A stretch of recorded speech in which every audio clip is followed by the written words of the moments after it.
Hey, RetconRaider here, and welcome back to Battle Brothers Season 3. As today, the second crisis is underway, and thus we, as aforementioned, have now shifted our ultimate goals. The Kraken, the Monolith, those will have to wait till Cycle 3. For today, we set our sights on greenskins. Though, before we get to that, we have to wait till morning, so we can lighten our current load. And, rather than just let that time go to waste, might as well knock out a quick one skull. A crystal skull, to be specific. Though sadly, I don't think that has a chance to become the rare drop skull artifact. I think that only comes from the wagon escort missions, which we just don't really do anymore. Though we do have one on tap in Agerstead. That's one of the two other contracts there. Oh yeah, this is barely a speed bump. But yeah, I already checked the other contracts off screen. They're a wagon escort and a delivery mission, respectively.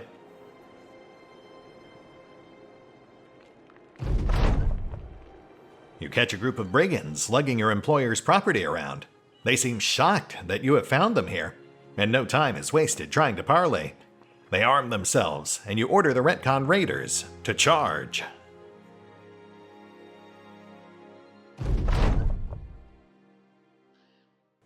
Oh, that's kind of interesting terrain. Though, once again, does make me wish we'd invested in pathfinding.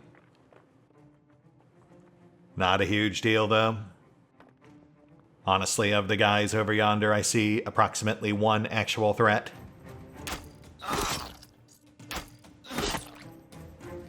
Yep, that'll do it.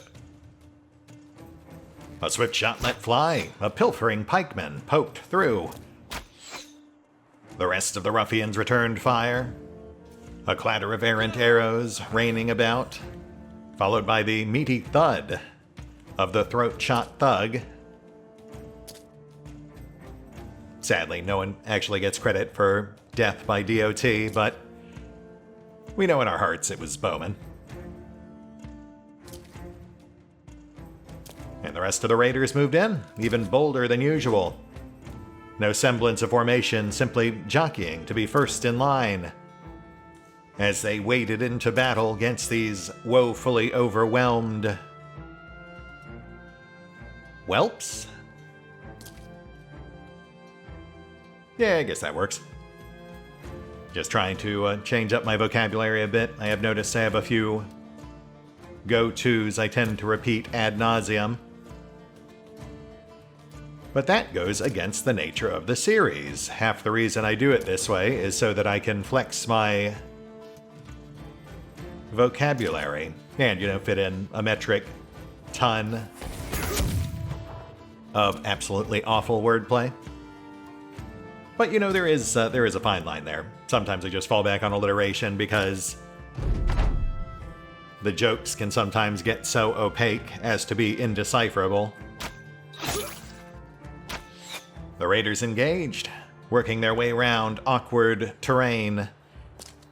This was another fine mesa they'd found themselves in.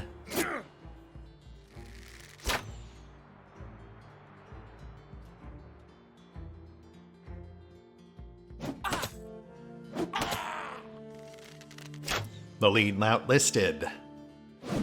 Leg shot and lacerated. Alois angling a shot high. But alas, no headshots to be found. The thigh's the limit.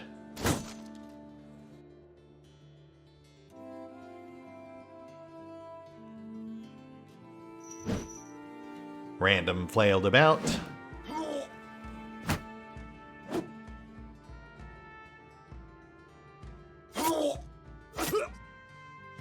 Verlin vivisecting a varlet. It was either that or eviscerates. Rassel rushed round on north. As Seymore headed off another foe. And honestly, the fight was already pretty much over. At this point, we're really just keeping score. So who will claim the last 6 kills?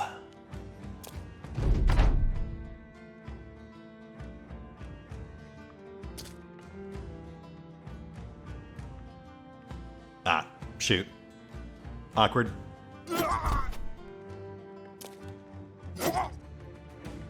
Zarmal took a quick stab at it, claiming kill 1, then taking a knee.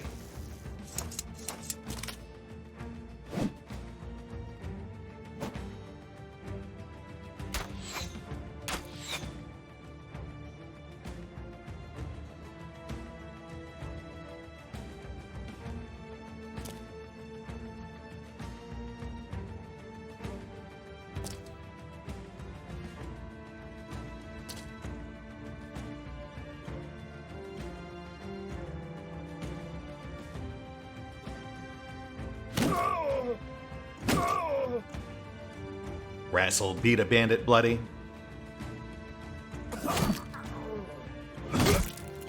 Before Seymore cleared the board. Random rousting another. And then but 2 remained. Honestly, the terrain, the only thing keeping them alive at this point. Both petty thieves already eyeing their avenue of escape, even as the raiders rush to cut them off.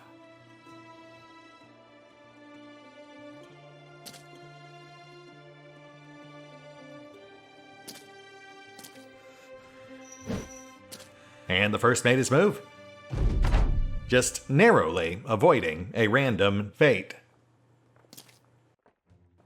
But alas, he didn't get far. Mal was already lined up to intercept.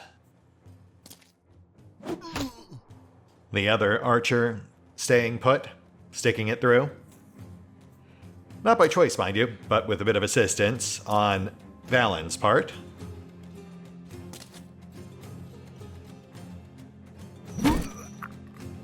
The archer met random end.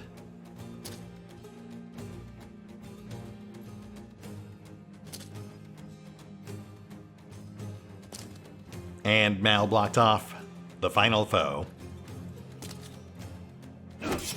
with Seymore claiming the kill. Ooh, level up for Seymore, nice. Well, that definitely makes it worth it. I mean, the pay's nice too, but let's be honest, that's like half our payroll. Though we do have a few choicer bits here that might nudge us the rest of the way.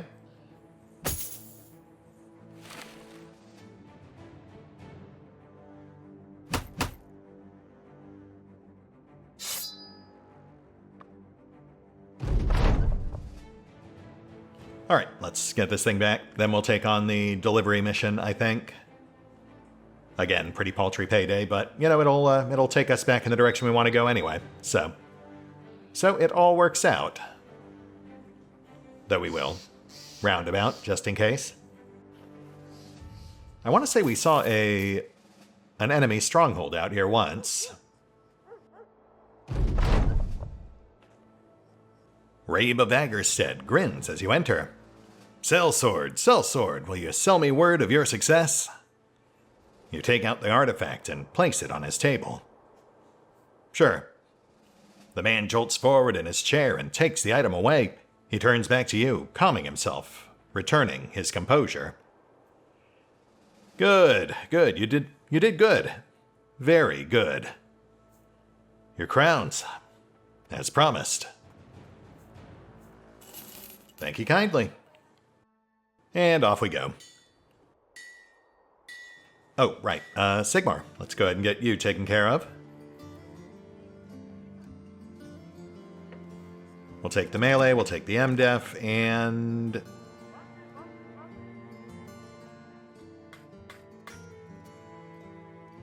You know what? It's a bit late to really get into it, but let's go ahead and bump up that fatigue. It would be nice if, eventually, we could actually get you in something slightly heavier. Even bone armor would be an improvement.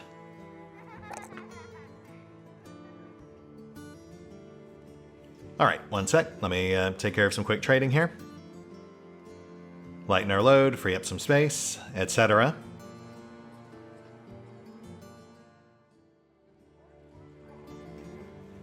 And good to go. Still kind of heavily laden, but there's not much helping that.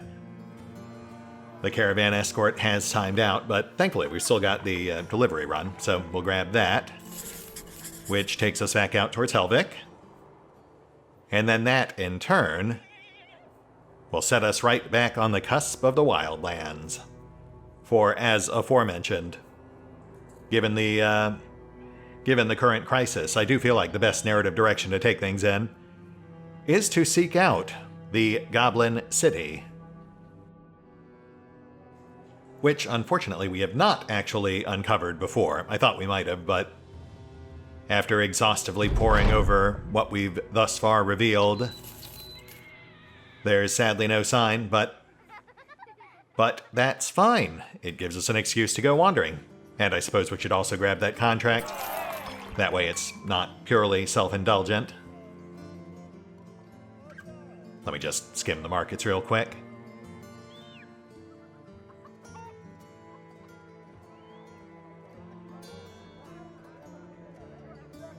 Alright, let's see what we got. Count Radolf von Goswin welcomes you into his room. He takes a scroll the town crier had given you while walking through the markets earlier. Ah, you're here for the beast hunt then. I thought you were entertainment of, He pinches the side of your shirt and tilts a smile. A different sort. Well, nonetheless, beasts are ravaging the countryside, and I'd happily pay you a tidy sum to take care of them. The pay will be per head, of course, giving you a wealth of riches to earn if you keep that blade of yours slick. If you need a place to start your hunt, travel to the region of Witchmount Hills, far south of here. There you'll find an assortment of large, eight-legged freaks and furry monsters. Whatever it is that would frighten a common farmer. Nothing too scary for you, though. You big man, you. Okay. Interesting. Don't think I've ever seen that particular narrative prose before. Not that it ultimately makes much difference, of course, it's all just for flavor. But it is always amusing to see something new, awkward though it might be. And more importantly, we've now got a secondary goal. Something else to keep an eye out for whilst we're out and about. Wandering the wilderness, so to speak. We are not, however, headed to Witchmount Hills. Rather, we're taking it all the way out west. Back towards the Dreaded Rocks, since we know that that's Greenskin territory. The current plan is essentially to head due west, along the Desert of Mirrors here, and then just start carving away at the Fog of War. Might not find our Goblin City, but at the very least we should find something worth pursuing. I know for a fact that we've got at least 3 or 4 more named locations we have yet to uncover. Oh, plus, I will stress, any greenskin camps we take out will count towards the current greenskin invasion. So it's not like we're completely ignoring that either.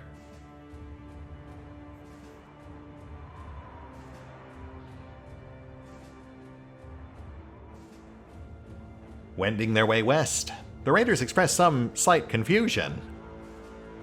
The orc invasion was taking place back east, so why were the anatomists so dead set on sending them off on yet another wild goose chase? Though the party was given pause as they spied a place of power. A primitive camp, perhaps easily mistaken for orcs at first glance. But no, these hulking brutes were much more mundane, though perhaps still well worth murdering. Thinking back, the raiders did recall a rumor of an unfortunate priest who had been waylaid by wild men. Some manner of ancient relic wrested from his grip. No guarantees it was this group of goons, of course, but why take the chance? Besides, the raiders could always stand to top off their travel rations. They had a long way to go. Guaranteed name drop from Rourke the Everlasting. But if we're lucky, we might find something else as well. Just gotta survive to actually see it. This is probably fine. I mean, I'm sure it's fine. We're never gonna survive the obsidian monolith if we can't even take on a passel of plate-armored primitives. Random rushed forward, already flailing. First to meet the Everlast. Oh boy. Wow, we are not off to a great start there. Right out the gate with a double ot. Verlin vaulted forward, taking a stab. Mal at his side. Honestly, at this rate, it felt like Rourke the Everlasting might actually be the first to fall. Which, you know, wouldn't be the worst thing. Slightly anticlimactic, perhaps, but given the veritable wall of warriors closing in on us, I am admittedly having some slight second thoughts.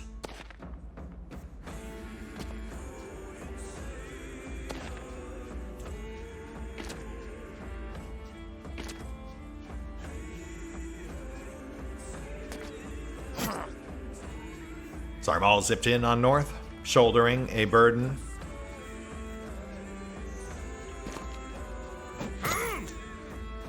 Tommy pitched in as well.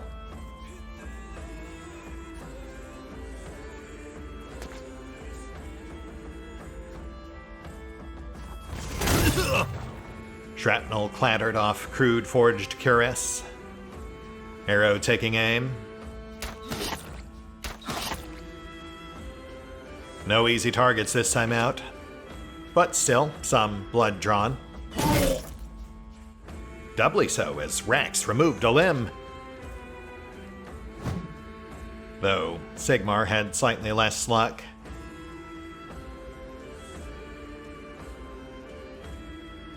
Diego ducked in. Shield at the ready. One man against an iron tide. Cedrus set his back. Man,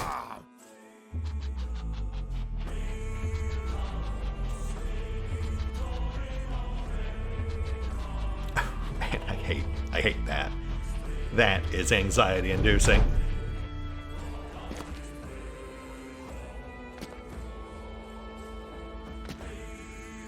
A chosen few moved to flank. And Errant Axe found ally instead. A wild swing catching the one-armed warrior. His wailing cut brutally short. Zarmal finished another as Diego distracted. Armor bypassed. A joint effort, so to speak.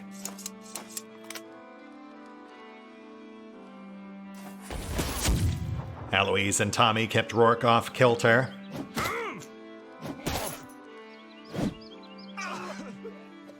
The mighty warrior flailing about, blood gushing from a myriad of wounds. And as tempted as Random was to finish him off, he set his sights elsewhere, swinging into action. The flanking fools given pause, though perhaps not for long. They did weather that one pretty nicely.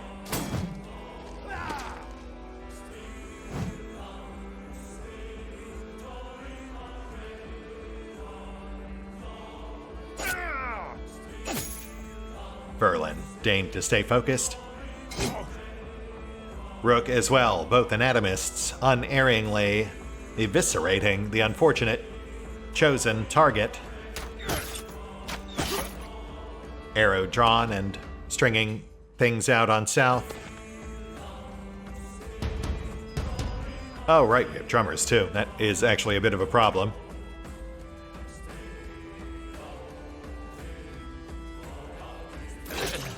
But not so Rourke. Not so everlasting after all, it would seem. Or perhaps it was literal. Derogatory. Forever last.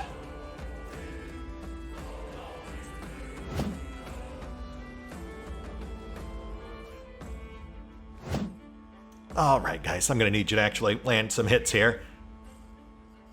I mean, we're standing strong for now, but that changes the instant we start getting exhausted.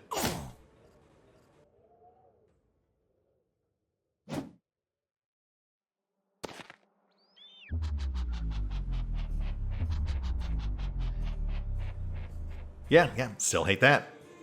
But that is exactly why the drummers are so deceptively dangerous this time out, because normally the big limiting factor on adrenaline is the sheer fatigue cost.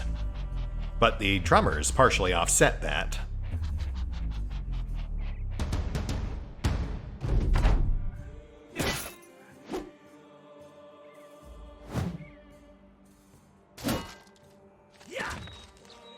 Another volley of violent blows.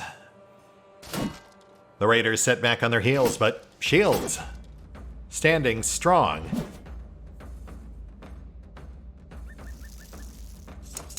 The raiders pushed back.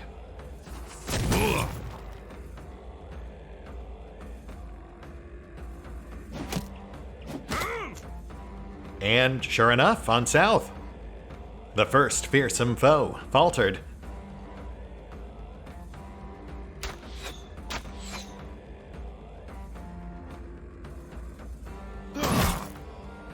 Rax gently ribbed a foe, taking a weight off his chest. Mostly meat, a little bone. And Seymore saw him out. He'd have preferred to stick around, but he just had to split. Whilst Zarbal continued the joint efforts on north, my goodness. Oh, no, the third one went into his side, that's fair. Really looked like his hand. And bit by bit, the raiders kept on pushing back. Some more effectively than others. Ooh. Yeah, that's not great. Diego's in much greater peril the second that shield goes out. We've got to get him some support. The maces, I think, are the least dangerous. It's the axes, the sledgehammers, and the cleavers in that order. Which is why it's so nerve-wracking having that axeman active on center for so long. He really should have been dead by now.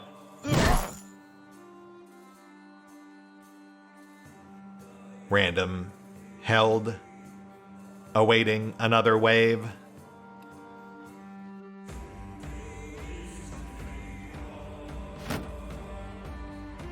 Oh, right. Cleavers can also split shields. That actually makes them more dangerous, at least on north. The sledges smash armor, but that's less an issue if they can't actually hit. But shield splitting auto hits.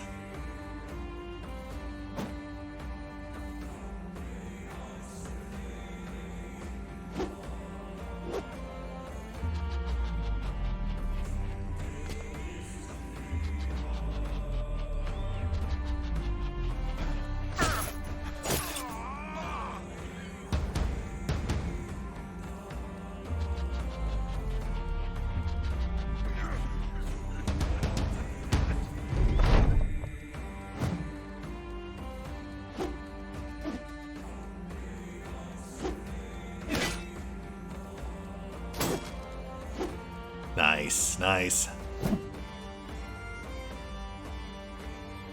All right, raiders. Come on, gotta keep whittling them down.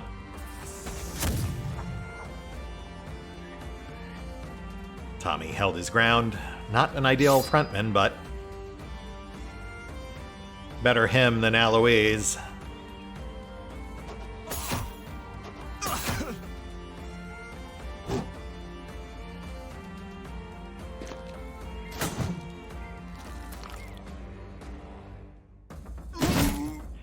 Rax reformed in real time.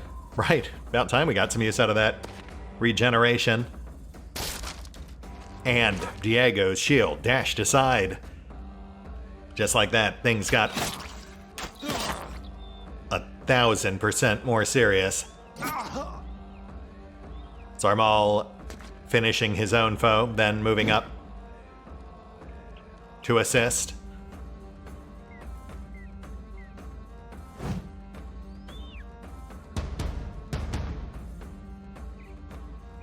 We'll have Diego rotate, which will put Zarmal in a much more perilous position, but honestly, better.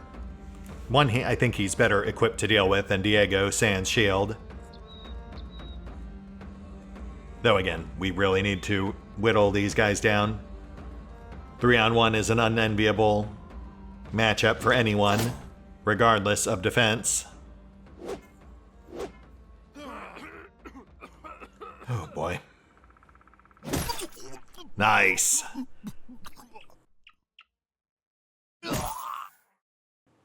Cetra swung wide, bowling one barbarian over, nailing another's nose. Random swept the line once more. A worn-down warrior finally fell. Another hot on his heels. Turned to run, but a tad too late. Verlin repositioned, pushing one off Tommy. Oh, gosh. And slightly overextended. Verlin knuckled up a tad too far.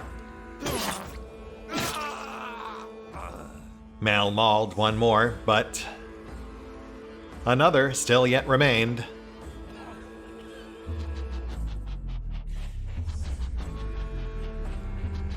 Hate it, hate it, hate it. Oh, gosh. Another errant swing.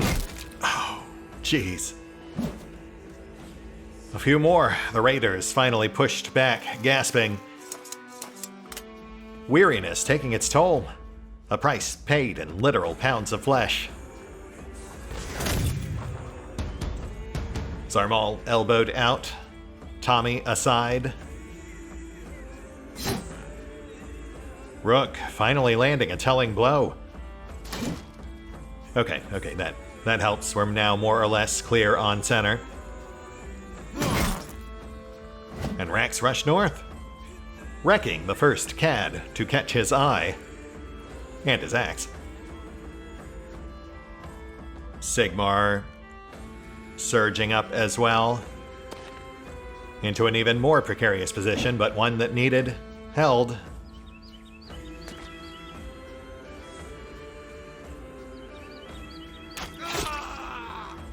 Arrow ended another foe.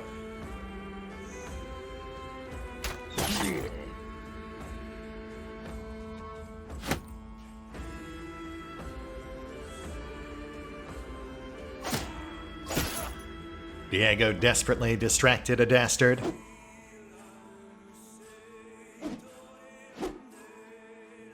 Which more or less worked. Zarmal lives another round. Random sweeps.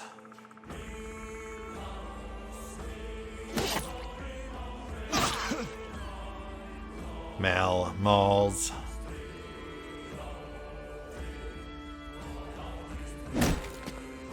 Verlin buys Tommy breathing room, but this time stays put.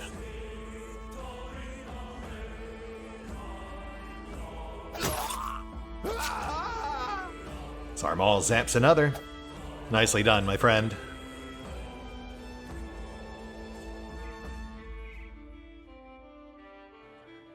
Tommy was tempted to throw down, but then decided to back off.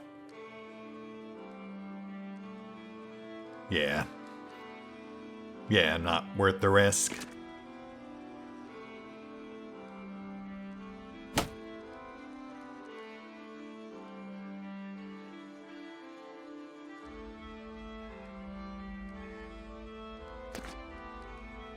Okay.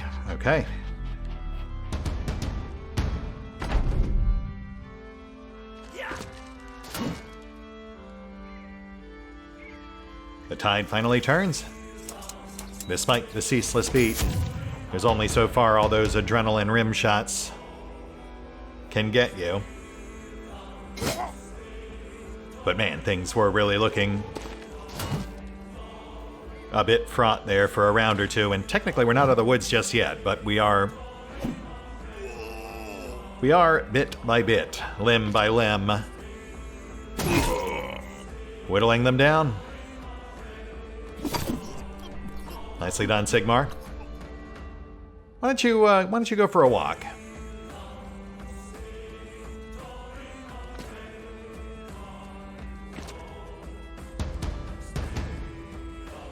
Oh, not running. Gotta say, that's a pretty bold choice. But one that I certainly do appreciate. Arrow fell back, angling a shot round the rear. While Setris smashed another skull. Berlin hanging tight.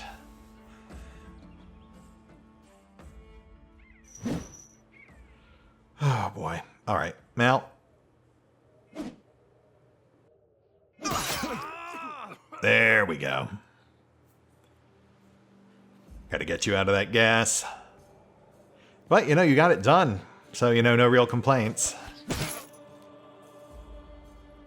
And Tommy. Yeah, that takes stones.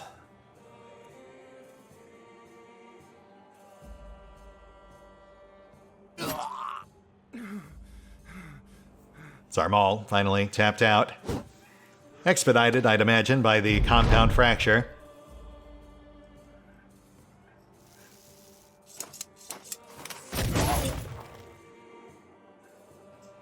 And I think we're just about good. Only 2 active threats left.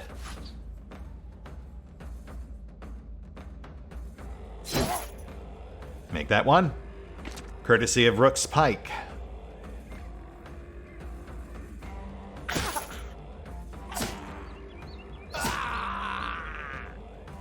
Another Dastard dispatched. The northern line freed up. Rax rushing south. Not yet done. Whilst others moved to support Seymore instead. And Verlin, perhaps unwisely, waded right back in. The tip of the spear, as it were. In the lead, but not alone. Seymore finally snaring those drums. Oh, okay, that's great. Berlin slightly hobbled, but he's had worse.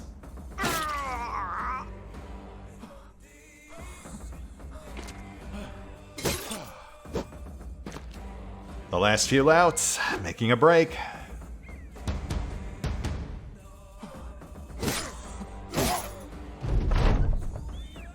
Some perhaps more successfully than others. Tommy still pitching in despite his own grievous wounds.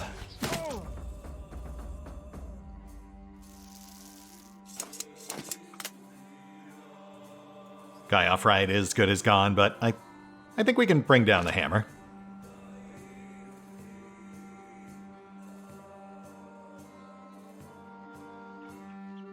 Oh, yeah, we're fine.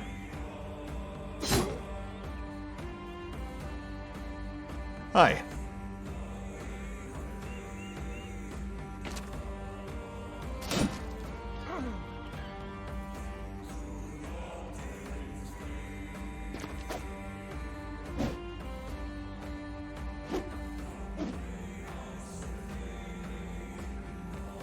Dogpile this doofus. The one remaining threat.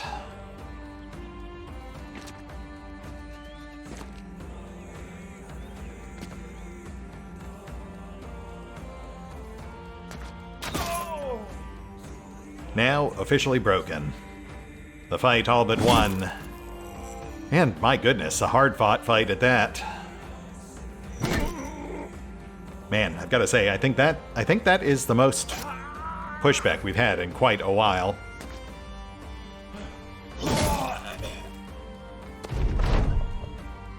But, you know, I was a bit hesitant going into it. Still, nice to see we got it done. And of course, honestly, even just that skull makes it well worth our while. Provided everyone, you know, survives. Which thankfully it seems like they did. Albeit some perhaps slightly worse for wear.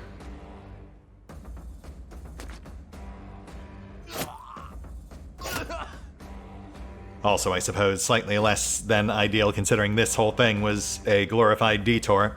It's not actually what we're out here for. It was just a tempting target of opportunity. Our actual goal is to try to pinpoint the Goblin City.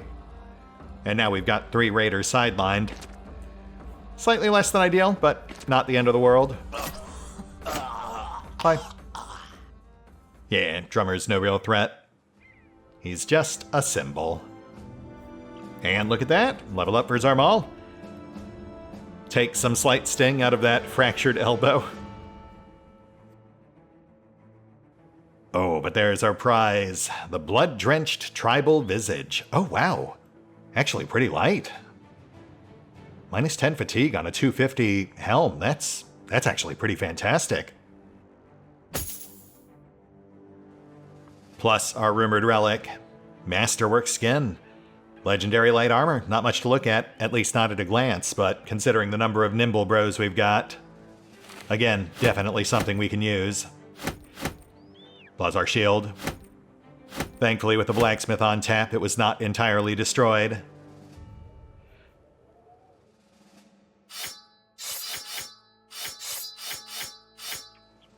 And a whole pile of loot, which does, I suppose, expedite our need to return to civilization. Though we'll still poke around a bit more before we do. Though, you know, we might avoid any other particularly involved fights, at least for the time being. All right, let's go ahead and bench our wounded, which is like half the line.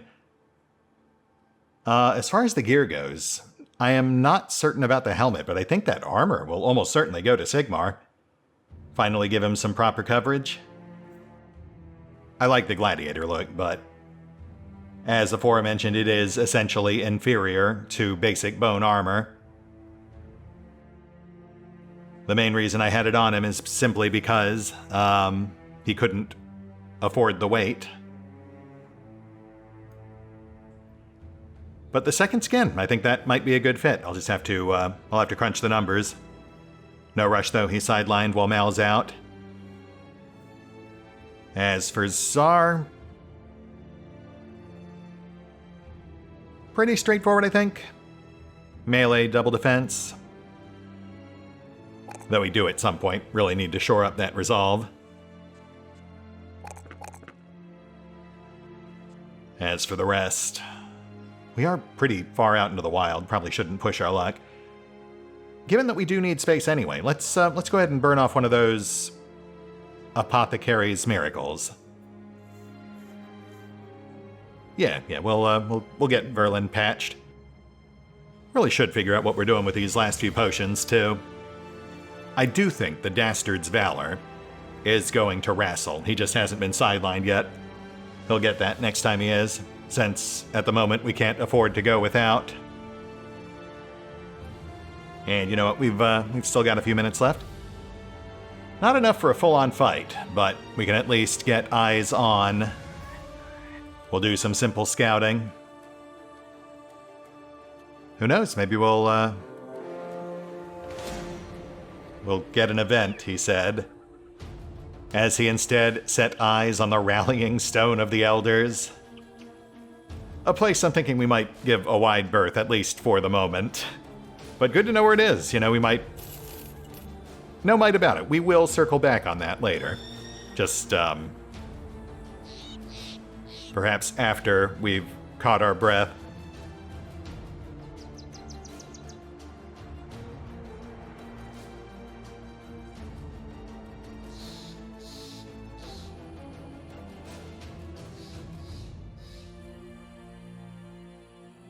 Oh. You go looking for Zarmal.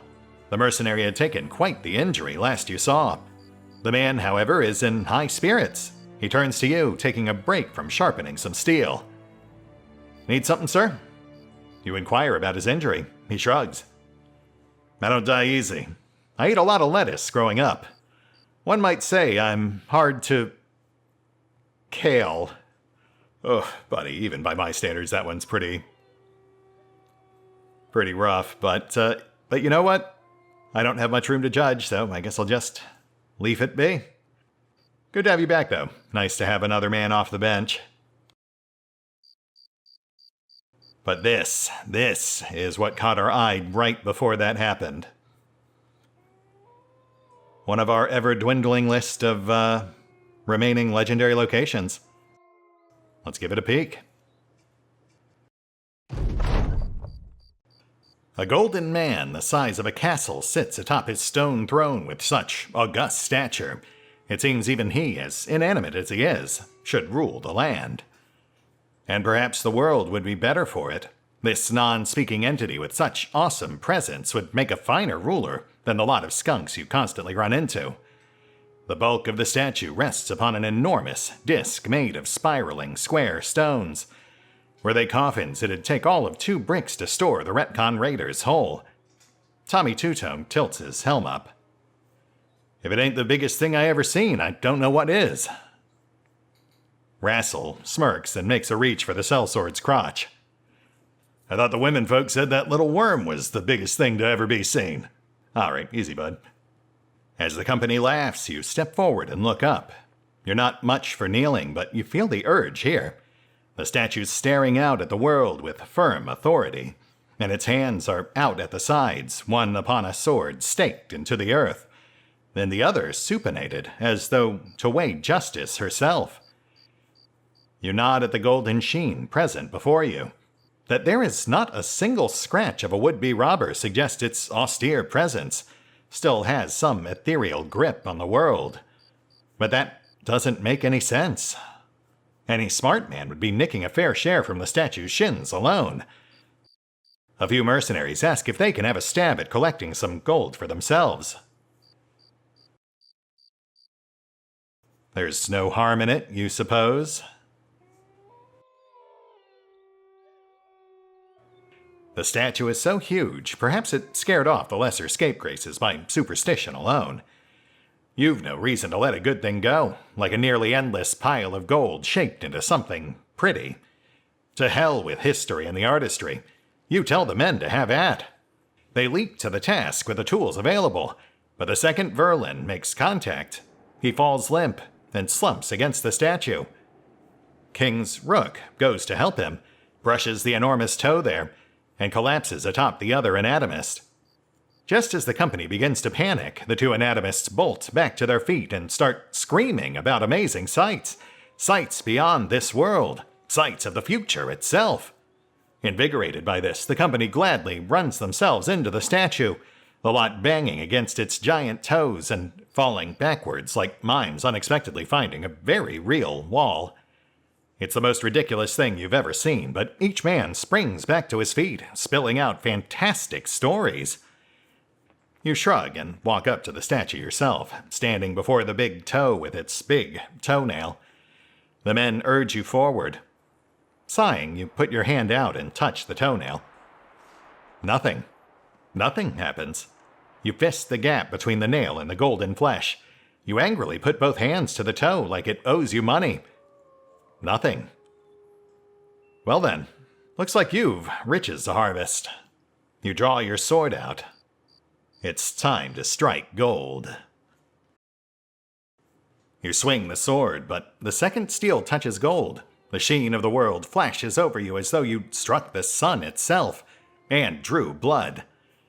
The sword continues on into the darkness like a star across the night sky, and it cuts a world of its own into reality, as though you'd slash the magician's cloth off his trick, revealing a room with pillared corners and beautiful silk curtains. And the sword continues on until it slams against a spear shaft. You look down to see a man with gilded armor and red eyes holding his guard with a grimace. He slides across the tiled floor to his right and lets your momentum fall to the ground. Then he twirls the spear around his back and strikes it forward. You throw your arm wide and close rank with the killer, catching the spear shaft beneath your armpit and driving forward to stab him just beneath his pauldron, driving the sword into the heart. The man's red eyes drain to a pure white, and he goes limp and slides right off the steel. As he clatters to the ground, you quickly look around. Against the far wall stands an enormous bed with corners of marble, each statue shaped to a woman or man, each of them adorned submissively to what looks like a rising sun. There's an elderly man in the bed who is looking at you, bearded, eyes dim, weathered, familiarity in his stare. He smiles, but it quickly fades. He yells, but you don't understand the words. A shadow slides across the room, and you wheel around and see a large knight with fire in his eyes, bearing down with a two-hander. You parry. You step back and flip your sword crosswise and crouch at the knees to brace for impact.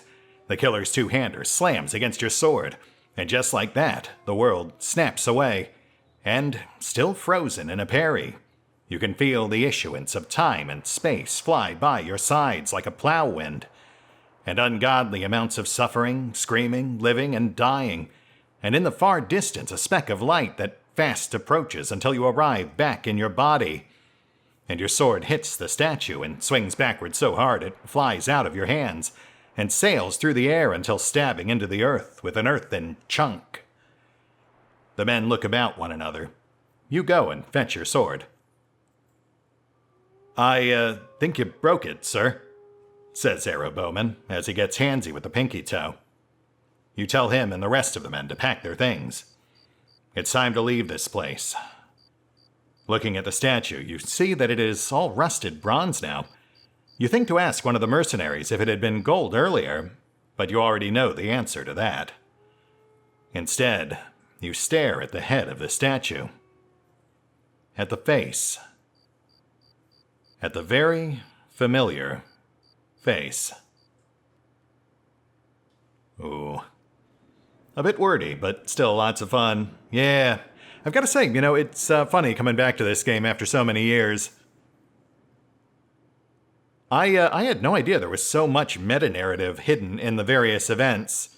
They don't really throw it in your face, so to speak, but it is there. There is an overarching storyline. You just have to really go out of your way to find all the bits and bobs and piecemeal them back together. Which, to be fair, also does involve going after legendary locations, something that I never really seriously considered back in Season 1 or 2. I mean, honestly, some of them I don't think even existed back then, though I would have to go back and double-check.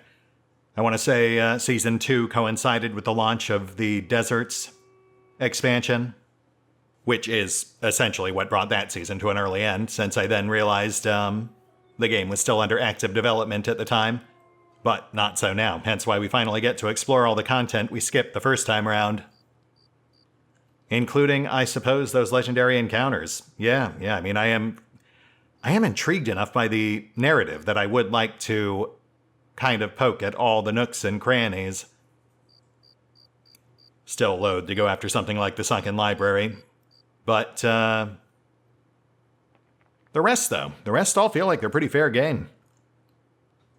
I mean, obviously, as far as the overarching plot goes, it does feel like the Obsidian Monolith is probably the end point for all of this. That, I believe, is the final resting place for the Fallen Emperor himself.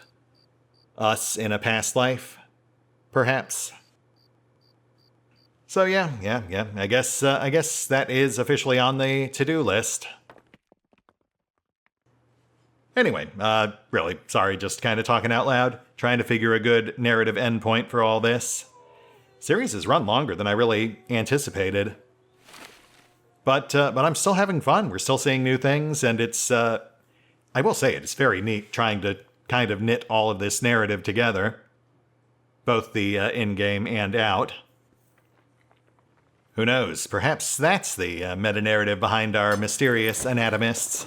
Perhaps they're not simply seeking eternal life, but the secrets of the ancient empire itself. Perhaps they had some inkling as to who I actually was before they made their approach. That's it. We'll hit the pause button for now. I'll take care of the usual off-screen bookkeeping, crunch some numbers, and we will pick up here next time. As things get ever more wild. See you then.